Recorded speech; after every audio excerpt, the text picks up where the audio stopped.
मैं रविशंकर अपने YouTube channel Ravi math classes में आपका बहुत बहुत स्वागत करता हूं। आज का नया वीडियो है क्लास 10 प्रायिकता प्रोबेबिलिटी पार्ट 1। देखा जाए, प्रायिकता का जो मतलब होता है वो होता है अनुमान लगाना। प्रायिकता का जो मतलब होता है वो होता है अनुमान लगाना, या आप कह सकते हैं संभावना व्यक्त करना, या तो कह सकते हैं अनुमान लगाना, एक ही बात, संभावना व्यक्त करना। मैंने पॉकेट में हाथ डाला, जेब में हाथ डाला, उसमें से मैंने एक सिक्का निकाला।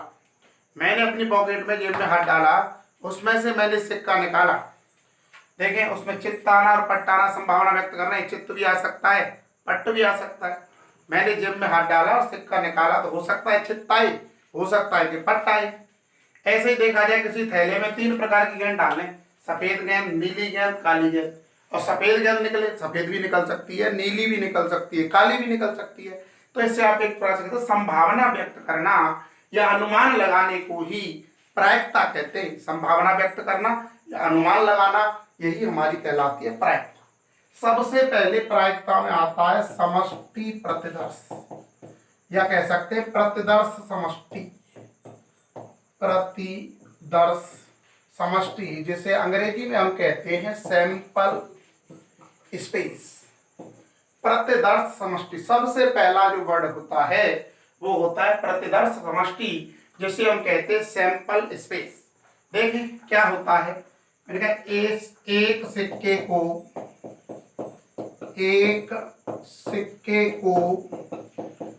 एक बार उछाला गया। एक सिक्के को एक बार उछाला गया, तो एस का मतलब सैंपल स्पेस, सैंपल स्पेस का मतलब प्रतिदर्श समष्टि। एक सिक्के को एक बार उछाला गया, इसका मतलब मैं निकाल रहा हूं प्रतिदर्श समष्टि, जिसे हम सैंपल स्पेस कहते हैं। या तो हेड आएगा या टेल आएगा। या था, एक सिक्के को जब एक बार उछालते हैं, या तो चित्त आएगा या पट्ट आएगा, या तो हेड आएगा या टेल आएगा। तो एक सिक्के को एक बार उछालने पर जो परिणाम बनते हैं वो 2 की घात 1, इसका मतलब बनते हैं 2। तो एक सिक्के को एक बार उछालने पर जो परिणाम बनते हैं वो बनते 2, या तो हेड आएगा या टेल आएगा। मैं लिखा एक सिक्के को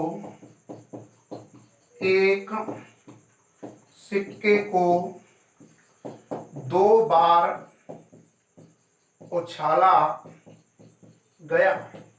एक सिक्के को 2 बार उछाला गया, तो देखें पहले सिक्के का मतलब हेड या टेल, ऐसे ही दूसरे पे या तो हेड या तो टेल। तो एक सिक्का तो ये बना हेड टेल, एक सिक्का ये बना हेड टेल। तो इसका जब समष्टि प्रतिदर्श निकालते हैं तो देखें एच का एच के साथ बनेगा, पहला बनेगा एच कॉमा एच, एच का टी के साथ बनाएंगे, दूसरा बनेगा एच कॉमा टी, टी का एच के साथ बनाएंगे, तीसरा बनेगा टी कॉमा एच, टी का टी के साथ बनाएंगे तो बनेगा टी कॉमा टी। तो देखा जाए, एक सिक्के को एक बार उछाला गया, या तो हेड आएगा या टेल आएगा। परिणामों की जो संख्या होगी वो 2 होगी। एक सिक्के को 2 बार उछाला गया, एक सिक्का ये, एक सिक्का ये, बनाएंगे थे एच का एच के साथ एच कॉमा एच, एच का टी के साथ एच कॉमा टी, फिर टी का एच के साथ टी कॉमा एच, टी का टी के साथ टी कॉमा टी। तो इसके परिणाम बनेंगे 2 की घात 2, 2 की घात 2 करेंगे तो ये बनेगा 4 परिणाम। तो एक सिक्के को एक बार उछाला जाता है तो परिणाम होते हैं 2 की घात 1, एक बार उछाला जा रहा है ना, एक सिक्के को एक बार उछाला गया 2 की घात 1, एक सिक्के को 2 बार उछाला गया 2 की घात 2। ऐसे ही फॉर्मूला बना, एक सिक्के को n बार उछाला गया तो परिणाम बनेंगे 2 की घात n। तो देखा जाए, एक सिक्के को एक बार उछाला गया तो सैंपल स्पेस या परिणाम बनते हैं 2 की घात 1। एक सिक्के को 2 बार उछाला गया तो परिणाम बनते हैं 2 की घात 2। एक सिक्के को n बार उछाला गया तो परिणाम बनेंगे 2 की घात n। ध्यान रखेंगे, एक सिक्के को एक बार उछालेंगे तो परिणाम कितने बनेंगे 2, एक सिक्के को 2 बार उछालेंगे तो 2 की घात 2 बनेंगे 4, एक सिक्के को 3 बार उछालेंगे तो बन जाएगा 2 की घात 3, एक सिक्के को 4 बार उछालेंगे तो बन जाएगा 2 की घात 4, और एक सिक्के को n बार उछालेंगे तो परिणाम बनेंगे 2 की घात n। देखा जाए ये मैंने आपसे बात इस सिक्के की जिसे हम कॉइन कहते हैं। इसके आगे देखेंगे पासा। एक पासे को एक बार फेंका गया, एक पासे को एक बार फेंका गया। पासा जिसे हम कहते हैं डाइस, एक पासे को एक बार फेंका गया तो सैंपल स्पेस जो बनेंगे 1 2 3 4 5 6। एक पासे को एक बार फेंका गया तो सैंपल स्पेस जो बनेंगे, पासे पे आप जानते हैं 1 2 3 4 5 6 नंबर होते हैं।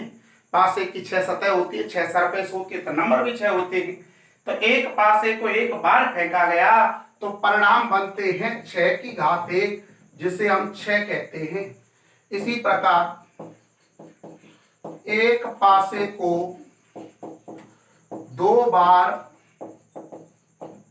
फेंका गया, या तो ऐसे कहते हैं एक पासे को 2 बार फेंका गया, या आप कहते हैं कि 2 पासों को एक बार फेंका गया। बात तो एक पासे को 2 बार फेंका गया या 2 पासों को एक बार फेंका गया। तो देखें यहाँ पे जैसे पासा बनाएंगे 1 2 3 4 5 6, 1 2 3 4 5 6। तो पासे की आपको बात समझ में आ रही होगी। पासे की सतह होती है 6 जिन पे नंबर होते हैं 1 2 3 4 5 6। एक पासे को एक बार फेंका तो 6 की घात 1। एक पासे को 2 बार फेंका तो परिणाम बनेंगे 6 की घात 2 जिसे हम कहेंगे 36। एक पासे को एक बार फेंका तो परिणाम बनेंगे 6 की घात 1।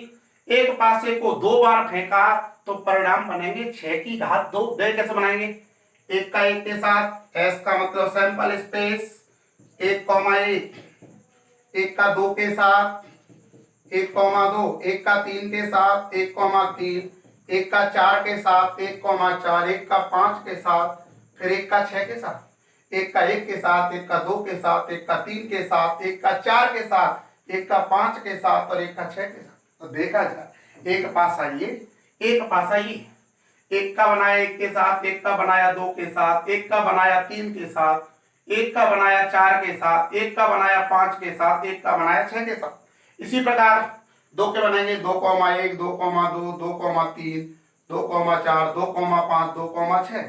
इसी प्रकार 2 से आप बना रहे होंगे।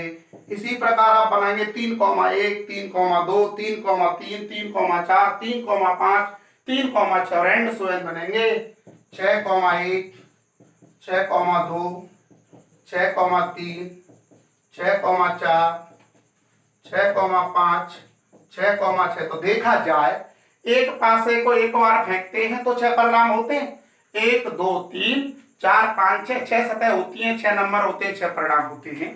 एक पासे को 2 बार फेंकेंगे, एक बार फेंका तो 6 की घात 1, 2 बार फेंका 6 की घात 2।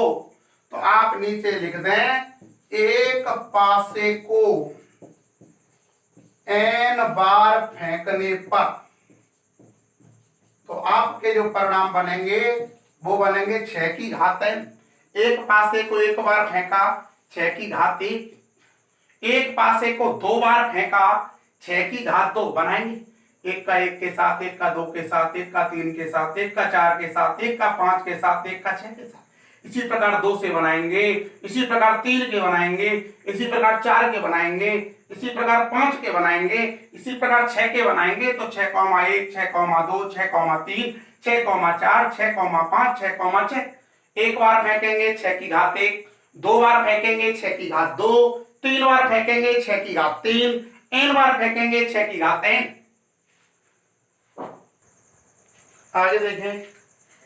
आगे देखेंगे जिसे मैंने लिखा प्रोबेबिलिटी ऑफ E।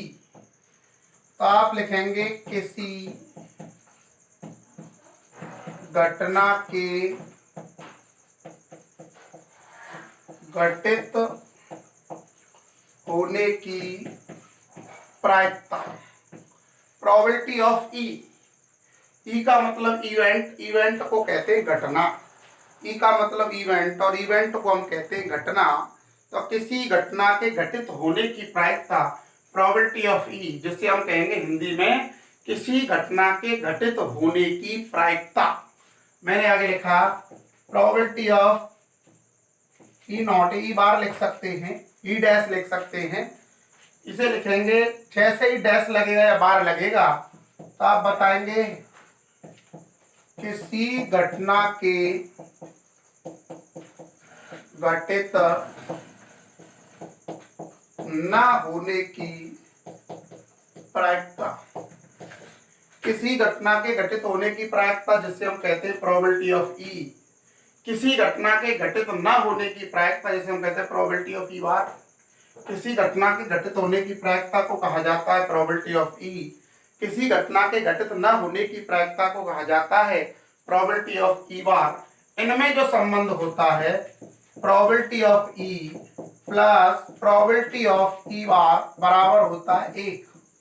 किसी घटना के घटित होने की प्रायिकता प्लस किसी घटना के घटित न होने की प्रायिकता, दोनों का योग 1 होता है। किसी घटना के घटित होने की प्रायिकता प्लस किसी घटना के घटित न होने की प्रायिकता, दोनों का योग 1 होता है। न होने की पूछी जाए तो इसे पक्षांतर करके घटा दें, होने की पूछी जाए तो इसे पक्षांतर करके घटा दें। यहां से यदि प्रोबेबिलिटी ऑफ ई का मान निकालेंगे, ई बार पक्षांतर करेंगे काय का हो जाएगा माइनस हो जाएगा, या यहां से आप प्रोबेबिलिटी ऑफ ई बार का मान निकालेंगे, प्रोबेबिलिटी ऑफ ई को पक्षांतर करेंगे काय का हो जाएगा माइनस का हो जाएगा।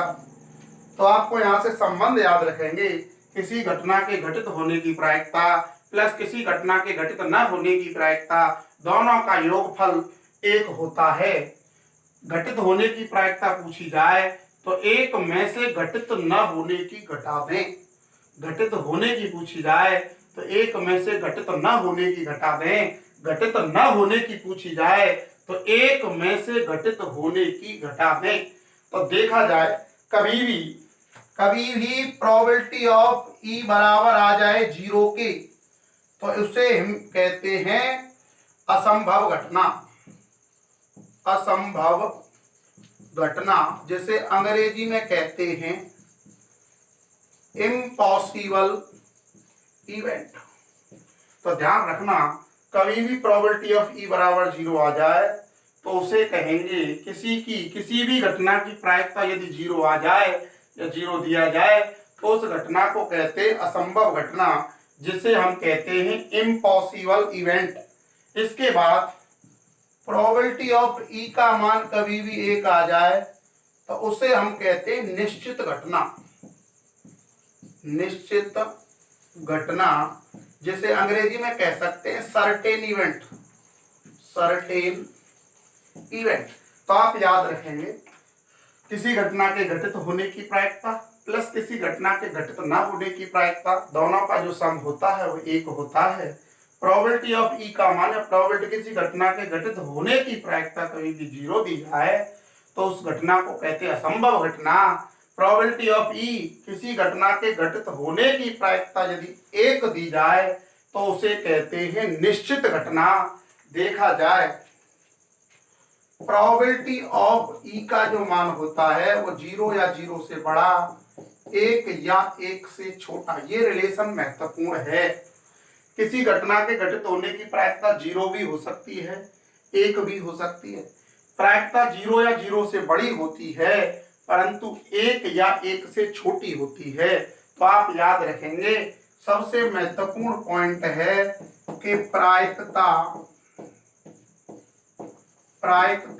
कभी भी ऋणात्मक नहीं होती है। तो सबसे महत्वपूर्ण जो पॉइंट होता है कि प्रायिकता कभी भी ऋणात्मक नहीं होती, प्रायिकता कभी भी ऋणात्मक नहीं होती, प्रायिकता कभी भी ऋणात्मक नहीं होती है। तो आपको याद रखना है कि प्रायिकता कभी भी ऋणात्मक नहीं होती है। प्रायिकता 0 हो सकती है या 0 से बड़ी भी हो सकती है, 1 हो सकती है परंतु 1 से छोटी होती है। तो याद रखेंगे प्रायिकता 0 हो सकती है, प्रायिकता 0 हो सकती है, 0 से बड़ी हो सकती है, 1 हो सकती है परंतु 1 से छोटी होगी। तो ध्यान रखना 1 हो सकती है परंतु 1 से बड़ी नहीं होती कभी। तो प्रायिकता कभी भी एक से बड़ी नहीं होती। ये भी महत्वपूर्ण पॉइंट है कि पहले नंबर तो याद रखना है कि प्रायिकता कभी ऋणात्मक होती नहीं। जीरो हो सकती है परंतु ऋणात्मक नहीं होती। एक हो सकती है परंतु एक से बड़ी कभी भी नहीं होती। तो आप याद रखेंगे प्रायिकता का जो फॉर्मूला होता है, प्रायिकता बराबर एक फॉर्मूला होता है अनुकूल परिणाम बट्टे होता है कुल परिणाम। तो प्रायिकता का ये महत्वपूर्ण फॉर्मूला है, प्रायिकता बराबर अनुकूल परिणाम बट्टे कुल परिणाम होता है। देखिए कुछ क्वेश्चन देखें किताब से, एक्सरसाइज 15 मनोहर बुक है। पहला क्वेश्चन है किसी घटना के घटित होने की प्रायिकता 1/2 है। पहला क्वेश्चन कह रहा है किसी घटना के घटित होने की प्रायिकता 1/2। मैंने बताया था किसी घटना के घटित होने की जो प्रायिकता होती है उसे प्रोबेबिलिटी ऑफ इवेंट कहा जाता है। किसी घटना के घटित होने की प्रायिकता 1/2 है, तो उस घटना के घटित न होने की प्रायिकता क्या होगी। तो देखा जाए किसी घटना के घटित होने की प्रायिकता आपको 1/2 दी जा रही है। वो कह रहा है किसी घटना के घटित न होने की प्रायिकता क्या होगी। घटित होने की दी जा रही है, घटित न होने की पूछ रहा है, जिसे हम बार कहते हैं। तो आपको फॉर्मूला पढ़ चुके हैं, probability of E plus probability of E bar बराबर 1 होता है। किसी घटना के घटित होने की प्रायिकता प्लस किसी घटना के घटित न होने की प्रायिकता, दोनों का योगफल 1 होता है। किसी घटना के घटित होने की दी जा रही है 1/2 plus probability of E bar बराबर 1, प्रोबेबिलिटी ऑफ ई बार बराबर 1 प्लस 1/2 पक्षांतर किया minus 1/2, probability of E bar बराबर 1 में 1/2 घटाएंगे तो फिर से वही 1/2 रह जाएगा। तो किसी घटना के घटित होने की प्रायिकता दी जा रही है, उस घटना के घटित न होने की प्रायिकता पूछी जा रही है। तो आप फॉर्मूला जानते हैं, probability of E plus probability of E bar बराबर 1 होता है। प्रोबेबिलिटी ऑफ ई का मान 1/2, प्रोबेबिलिटी ऑफ ई बार का मान आपको निकालना है प्लस 1/2 पक्षांतर किया माइनस 1/2, 1 में से 1/2 घटाया तो फिर रह गया 1/2।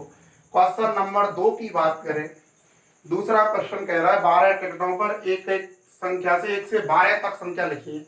तो 12 टिकट हैं, उन पर संख्या लिखिए 1 2 3 4 5 6 7 8 9 10 11 और 12। तो 12 टिकटों पर 1 से लेकर 12 तक संख्या लिखी हुई है। 12 टिकट हैं, उन पर जो नंबर है 1 2 3 4 5 6 7 8 9 10 11 12, एक एक करके 12 तक उन पर नंबर लिखे हुए हैं। तो आप समझ पा रहे हैं कि कुल जो परिणाम होंगे, कुल परिणाम जो आपके पास हैं वो है 12। तो वो ये कह रहा है उन पर एक टिकट उठा लिया जाए तो उस पर लिखी संख्या के 2 अथवा 3 का गुणक होने की। तो लिखते हैं 2 अथवा 3 के गुणक, जिसमें 2 का भी भाग चला जाए उसमें 3 का भी भाग चला जाए। तो वो कह रहा है पहले तो उस पर 12 टिकट हैं जिन पर 12 तक नंबर डले, 1 से लेके 12 तक, तो आपके कुल परिणाम तो 12 हो गए भाई। वो कह रहा 12 टिकट जिन पे एक एक करके 12 तक नंबर है, तो कुल परिणाम तो आपके 12 हो जाएंगे। वो कह रहा है 2 अथवा 3 के गुणक चाहिए। तो 2 अथवा 3 के जो गुणक होंगे वो आपको नजर आ रहे हैं। एक तो 2 होगा, 2 और 3 के गुणक में एक 3 होगा, 4 2 का गुणक है, 6 3 का गुणक है, एक 8 होगा, एक 9 होगा, एक 10 होगा और एक 12 होगा। 2 अथवा 3 का गुणक यानी कि या तो 2 का गुणक हो या 3 का गुणक हो, या तो 2 का भाग चला जाए या 3 का भाग चला जाए। तो 2 होगा, 3 होगा, 4 होगा, 6 होगा, 8 होगा, 9 होगा, 10 होगा और 12 होगा। तो आप इसे ऐसे लिख सकते हैं, अनुकूल परिणाम, अनुकूल जो परिणाम आपके 2 और 3 के गुणक के जो अनुकूल परिणाम हैं 1 2 3 4 5 6 7 8 परिणाम है। तो 1 से 12 तक संख्या लिखी हुई है, तो कुल परिणाम तो आपके पता चल रही है 12 परिणाम हो गए। वो कह रहा है 2 अथवा 3 के गुणक या तो 2 का भाग चला जाए या 3 का भाग चला जाए, तो ऐसे परिणाम कितने हो गए? 8, जिन्हें हम कहेंगे अनुकूल परिणाम, जिन्हें हम कहेंगे अनुकूल परिणाम। तो आपने फॉर्मूला पढ़ा था कि प्रायिकता बराबर फॉर्मूला जो होता है वो ये फॉर्मूला आपको पढ़ाया गया है, अनुकूल परिणाम बटे कुल परिणाम को नीचे लिखा जाता है। तो प्रायिकता बराबर अनुकूल परिणाम बटे कुल परिणाम। तो कुल परिणामों की जो संख्या है वो टोटल तो 1 से 12 तक संख्या लिखी है ना, 12 टिकट हैं, और जब 12 टिकट हैं तो उन पे 1 से 12 तक संख्या लिखी हुई है, तो टोटल जो परिणाम बनेंगे वो टोटल परिणाम 12 बनेंगे। उन 12 में से 2 और 3 के गुणक 2 का भी भाग चला जाए, 3 का या तो 2 का चला जाए 3 का चला जाए, 2 अथवा 3, तो कह रहा 2 अथवा 3, या तो 2 का भाग जाना चाहिए या 3 का भाग जाना चाहिए। तो ऐसे परिणाम कितने निकले थे? 8, 4 से कट जाएगा 2 बार, 4 से कट जाएगा 3 बार, तो इसका जो आंसर आ जाएगा वो आ जाएगा 2/3। अगला क्वेश्चन है क्वेश्चन नंबर 3। अभी मैंने कराया था, वो कह रहा है कि probability of E, probability of E है 0.05। प्रोबेबिलिटी ऑफ ई आपको दिया जा रहा है 0.05। वो कह रहा है प्रोबेबिलिटी ऑफ ई नहीं का मान ज्ञात करें, प्रोबेबिलिटी ऑफ ई नहीं का मान ज्ञात करें। आपको प्रोबेबिलिटी ऑफ ई घटना के घटित होने की प्रायिकता दी जा रही है, नहीं का मतलब नहीं हो, घटित न होने की आपको पूछी जा रही है। प्रोबेबिलिटी ऑफ ई दिया जा रहा है तो आपको प्रोबेबिलिटी ऑफ ई बार पूछा जा रहा है, तो आपने पढ़ा है कि probability of E plus probability of E bar बराबर होता है 1। आपने फॉर्मूला पढ़ा है किसी घटना के घटित होने की प्रायिकता प्लस किसी घटना के घटित न होने की प्रायिकता, दोनों का योग 1 होता है। प्रोबेबिलिटी ऑफ ई का मान 0.05 plus probability of E bar बराबर 1, ये प्रोबेबिलिटी ऑफ ई बार बराबर 1 प्लस पक्षांतर करेंगे माइनस हो जाएगा 0.05। तो प्रोबेबिलिटी ऑफ ई बार की जो वैल्यू आएगी घटाएंगे तो जो रह जाएगा 0.95। तो देखा जाए तो किसी घटना के घटित होने की दी जा रही है, घटित न होने की पूछी जा रही है, प्लस पक्षांतर करेंगे माइनस हो जाएगा, घटाएंगे तो 0.95 रह जाएगा। क्वेश्चन नंबर 4 है, क्वेश्चन नंबर 4 है किसी कक्षा में 20 विद्यार्थी हैं, तो कक्षा में कुल विद्यार्थी, कक्षा में कुल विद्यार्थी बराबर 20। वो कह रहा है किसी कक्षा में कुल विद्यार्थी 20 हैं, जिनमें से 8 लड़के और शेष लड़कियां हैं, जिनमें से 8 लड़के, तो देखा जाए कक्षा में कुल लड़के, कक्षा में कुल लड़के, कक्षा में कुल लड़के बराबर 8, तो कक्षा में कुल लड़कियां, कक्षा में कुल लड़कियां टोटल 20, लड़के 8, तो लड़की कितनी रह गई? 12। तो देखा जाए किसी कक्षा में टोटल जो विद्यार्थी हैं वो 20 हैं, जिसमें से लड़के 8 हैं, तो पता चल रहा है जब 20 टोटल हैं जिसमें से लड़के 8 हैं, तो लड़कियां जो रह जाएंगी वो रह जाएंगी 12। तो प्रश्न में कह रहा है कि लड़की के चुने जाने की प्रायिकता, लड़की के चुने जाने की प्रायिकता बराबर क्या पढ़ा था? अनुकूल परिणाम बट्टे कुल परिणाम। तो लड़की के चुने जाने की जो प्रायिकता, तो कक्षा में टोटल विद्यार्थी 20, लड़के रह गए 8, लड़के तो 8 दिए, तो लड़कियां तो 12 रह जाएंगी। लड़की के चुने जाने की प्रायिकता, और प्रायिकता पढ़ चुके हैं अनुकूल परिणाम बटे कुल परिणाम। अनुकूल परिणाम देखे जाए, लड़की के अनुकूल परिणाम देखे जाए तो 12 हैं, कुल परिणाम कितने थे? टोटल विद्यार्थी कितने थे? 30। यदि प्रश्न में कहता कि लड़के के चुने जाने की प्रायिकता, तो अनुकूल परिणाम आप लेते 12 की जगह 8। वो कह रहा लड़की के चुने जाने की प्रायिकता, तो लड़कियां तो 12 हैं, कितने में से? 30 में से। यदि कहता लड़के के चुने जाने की प्रायिकता, तो लड़के यहाँ 8 होते, 12 की जगह फिर 8 आपको लगाना पड़ता। तो देखिए 4 से कट जाएगा 3 बार, 4 से कट जाएगा 5 बार, तो आपका जो आंसर आ जाएगा वो आ जाएगा 3/5। अगला क्वेश्चन है क्वेश्चन नंबर 5। एक पिग्गी बैंक में 50 पैसे के 100 सिक्के, तो 50 पैसे के 50 पैसे के सिक्के बराबर 100। एक छोटी सी गुल्लक होती है जिसे हम पिग्गी बैंक कहते हैं। एक पिग्गी बैंक में 50 पैसे के सिक्के जो हैं वो 100 हैं। 1 रुपए के 50 सिक्के हैं। 1 रुपए के सिक्के बराबर 50। 2 रुपए के 20 सिक्के, रुपए 2 के सिक्के बराबर 20। और आगे कह रहा है 5 रुपए के सिक्के, और 5 रुपए के जो सिक्के हैं वो 10। तो समझने का प्रयास करें। 50 पैसे के जो सिक्के हैं वो 100 हैं। 1 रुपए के जो सिक्के हैं वो 50 हैं। 2 रुपए के जो सिक्के हैं वो 20 हैं। 5 रुपए के जो सिक्के हैं वो 10 हैं। तो कुल सिक्के, तो देखा जाए पिग्गी बैंक में कुल सिक्के देखे जाएं तो कुल सिक्के हो गए 150, 180।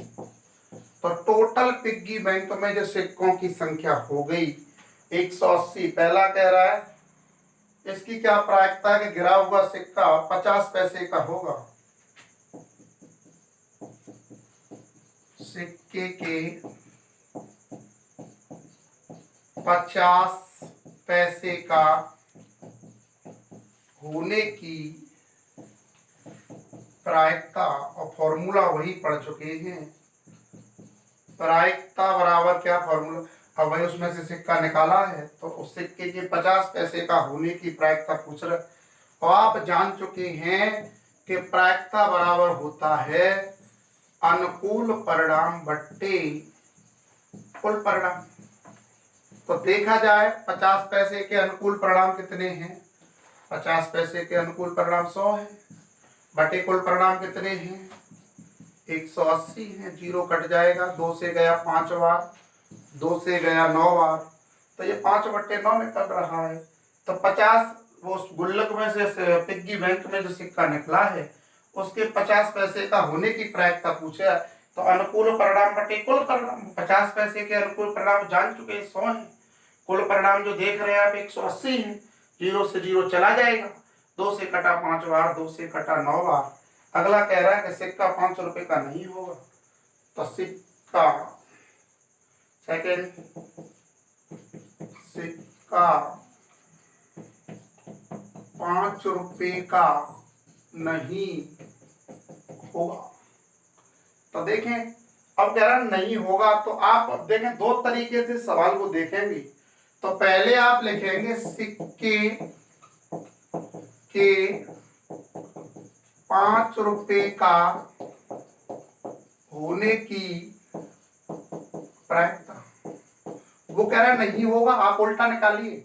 आप कहें कि सिक्के के 5 रुपए का होने की प्रायिकता, सीधा करें। वो कह रहा नहीं होने की, आप कहें होने की, उल्टा करते हैं। वो कह रहा नहीं की तो आप कहेंगे होने की।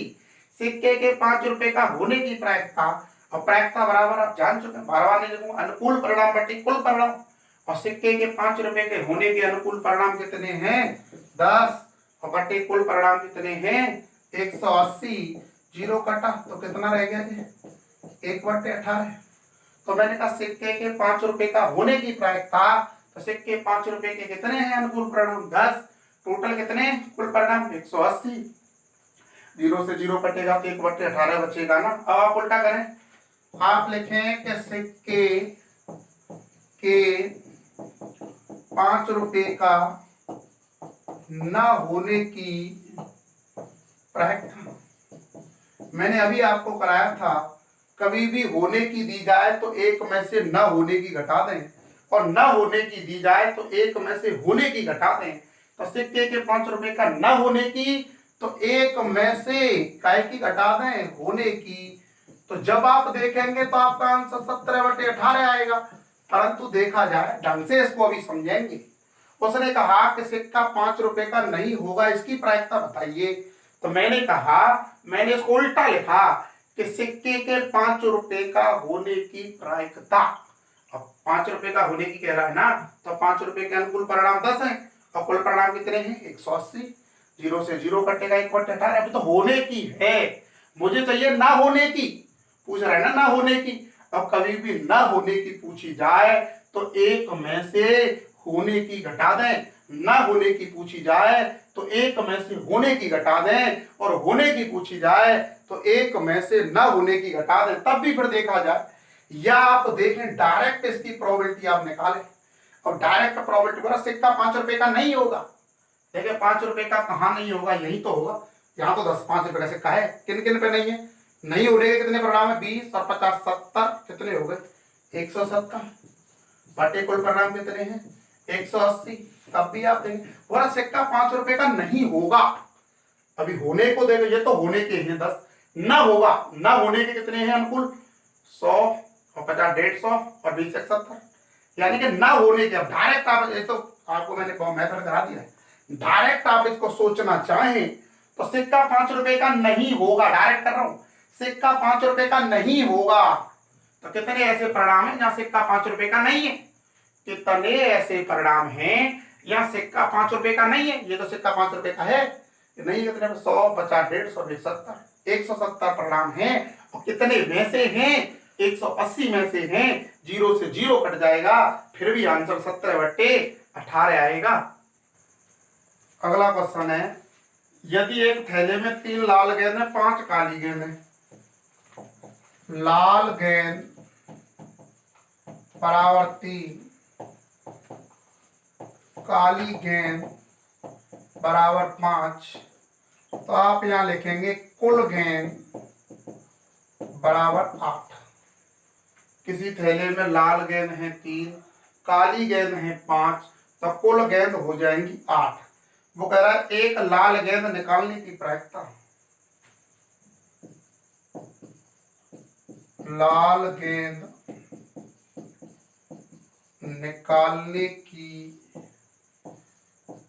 प्रायिकता बराबर फॉर्मूला होता है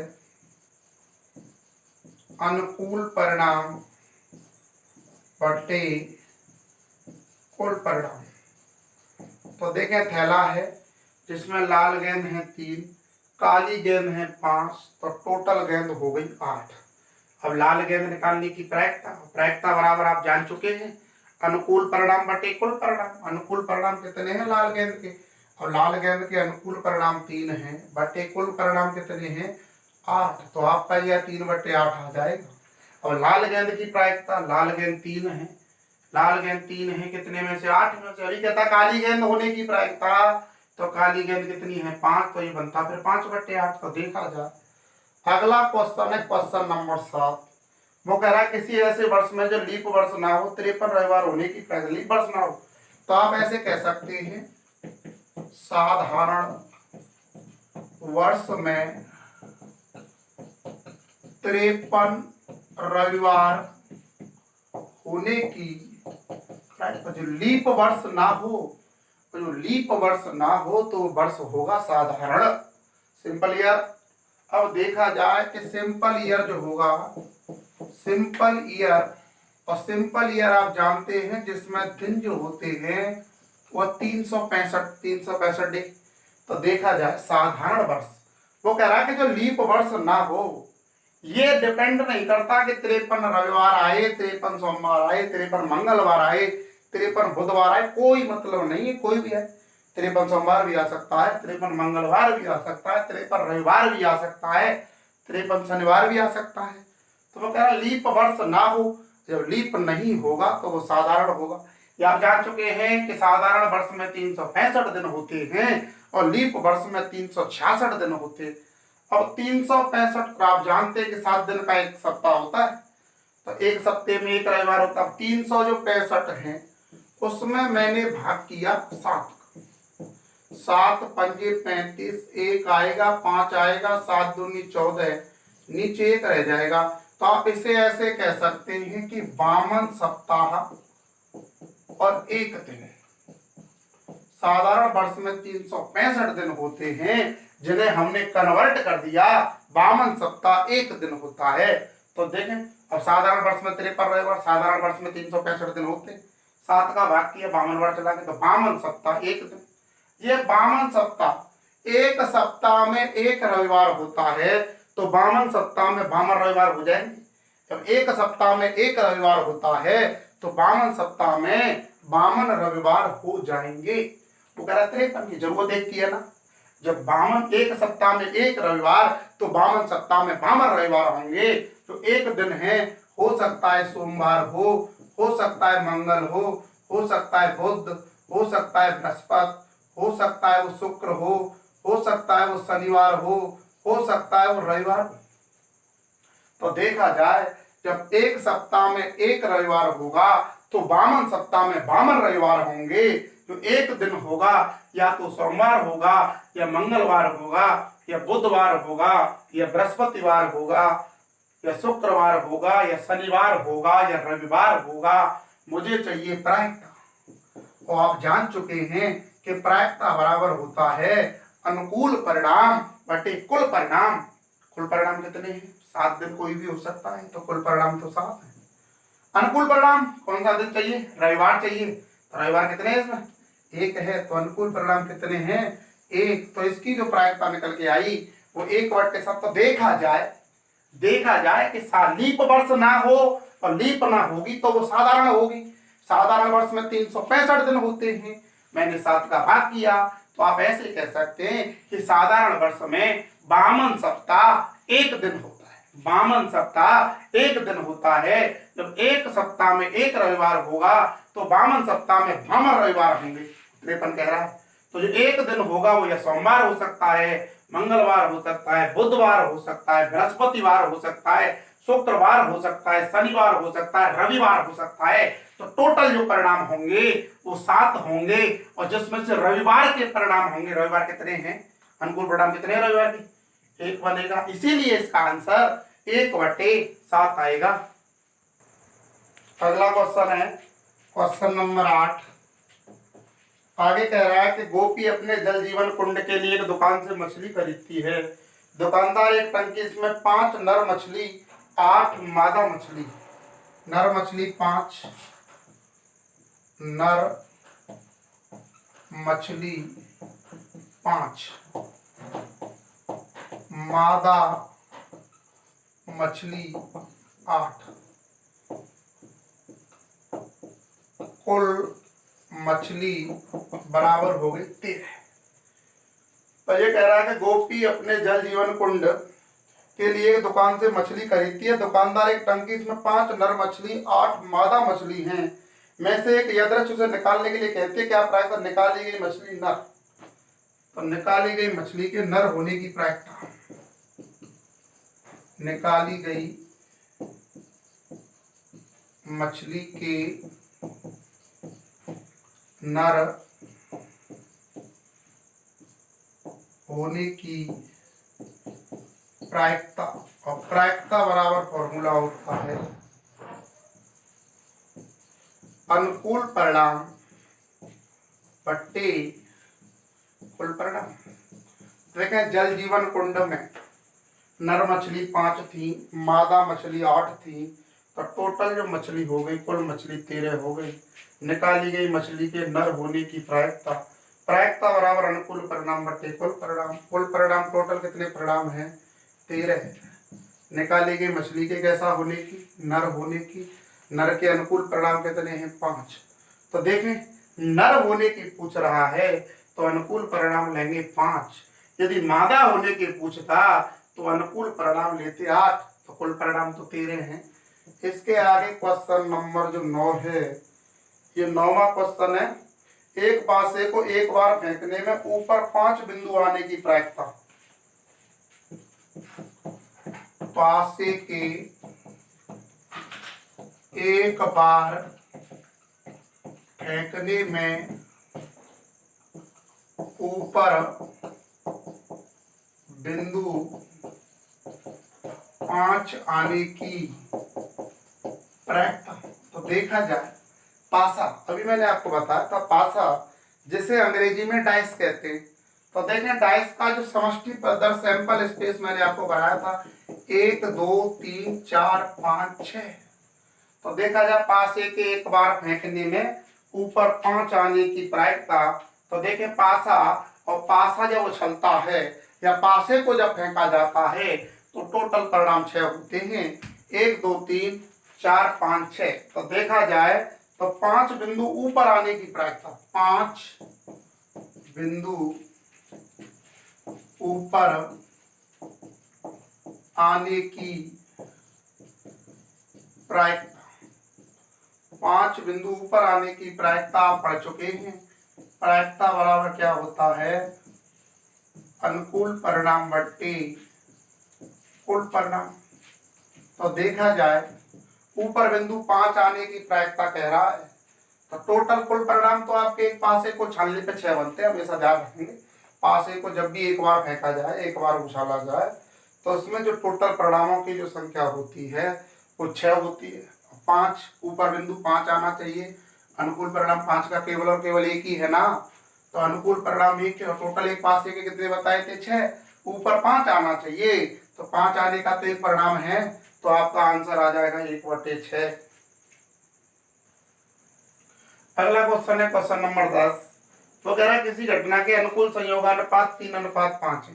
जब भी अनुकूल, ध्यान रखेंगे, जब भी अनुकूल संयोगानुपात दिया जाए तो पहले जो होता है उसे कहते हैं अनुकूल परिणाम, उसे कहते हैं अनुकूल परिणाम। तो ध्यान रखेंगे, कभी भी ये ध्यान रखेंगे, कभी भी अनुकूल संयोगानुपात दिया जाए तो पहले जो लिखा होता है, अनुपात के चिन्ह से पहले जो लिखा होता है वही अनुकूल परिणाम होता है। तो आप ये जानते हैं, आप ये जानते हैं कि प्रायिकता बराबर फॉर्मूला होता है अनुकूल परिणाम बट्टे कुल परिणाम। प्रायिकता बराबर फॉर्मूला होता है अनुकूल परिणाम बट्टे कुल परिणाम। अनुकूल परिणाम कितने हैं फिर इसमें 3, कुल परिणाम दोनों को जोड़ना 3 + 5, तो इसका जो आंसर बनेगा वो बनेगा 3/8। तो ध्यान रखेंगे, कभी भी अनुकूल संयोगानुपात आपको दिया जाए तो अनुपात के चिन्ह से पहले जो लिखा होता है, पहले जो आता है उसी को अनुकूल संयोगानुपात दिया। शर्त क्या है, अनुकूल संयोगानुपात दिया जाए तो अनुपात के चिन्ह से पहले या पहले वाला होता है वो अनुकूल परिणाम होता है। अब जान चुके हैं कि प्रायिकता बराबर अनुकूल परिणाम बट्टे कुल परिणाम। अनुकूल परिणामों की संख्या 3 है, कुल परिणाम दोनों को जोड़ें, कुल परिणाम 3 + 5, कुल परिणाम हो जाएंगे 8। इसका आंसर आ जाएगा 3/8। अगला क्वेश्चन, क्वेश्चन नंबर 11। आगे कह रहा है एक थैले में 5 लाल गेंद, कुछ नीली गेंद। लाल गेंद 5, लाल गेंद बराबर 5, नीली गेंद कुछ है, कुछ का मतलब मान लें वो कह रहा है थैले में लाल गेंद है 5 और नीली गेंद है कुछ, और कुछ का मतलब x। 5 लाल गेंद है और नीली गेंद कह रहा है कुछ नीली है। अब लाल तो 5 है तो मैंने 5 लिखा, लाल गेंद है 5 और नीली गेंद है कुछ, और कुछ को मैंने माना x, कुछ तो x मान लेना। तो कुल गेंद यहाँ देखें, कुल गेंद, तो कुल गेंद जो हो जाएंगी वो हो जाएंगी 5 + x।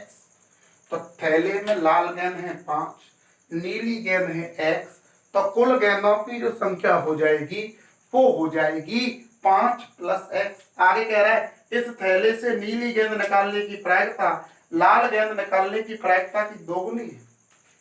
तो यहां लिख दिया जाए नीली गेंद निकालने की प्रायिकता बराबर 2 गुणा लाल गेंद निकालने की प्रायिकता। वो कह रहा है कि नीली गेंद निकालने की जो प्रायिकता है वो लाल गेंद प्रायिकता के निकालने की प्रायिकता कितनी गुनी है, 2 गुनी।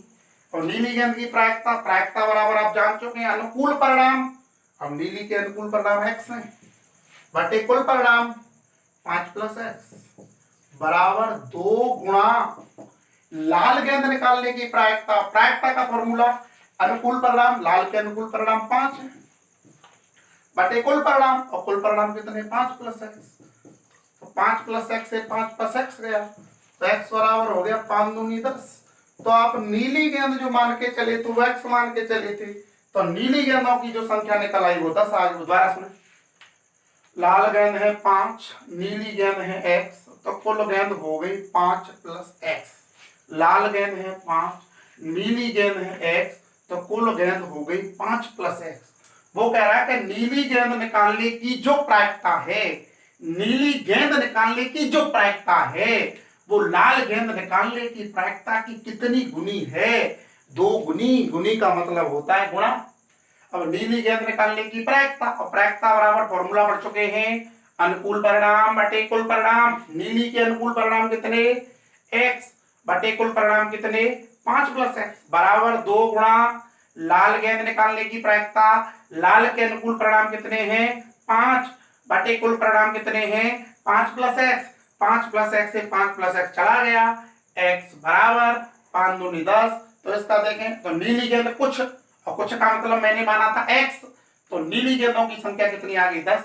आज की क्लास यहीं खत्म करते हैं, तो देखें इससे आगे फिर अगले वीडियो में बढ़ाएंगे। और कोऑर्डिनेट ज्योमेट्री के मैंने 3 वीडियो करा दिए हैं, अगला वीडियो आएगा उसका पार्ट 4 जल्द आएगा। ये वीडियो आपको पसंद आया हो तो वीडियो को लाइक करें, शेयर करें और मेरे चैनल को सब्सक्राइब करें।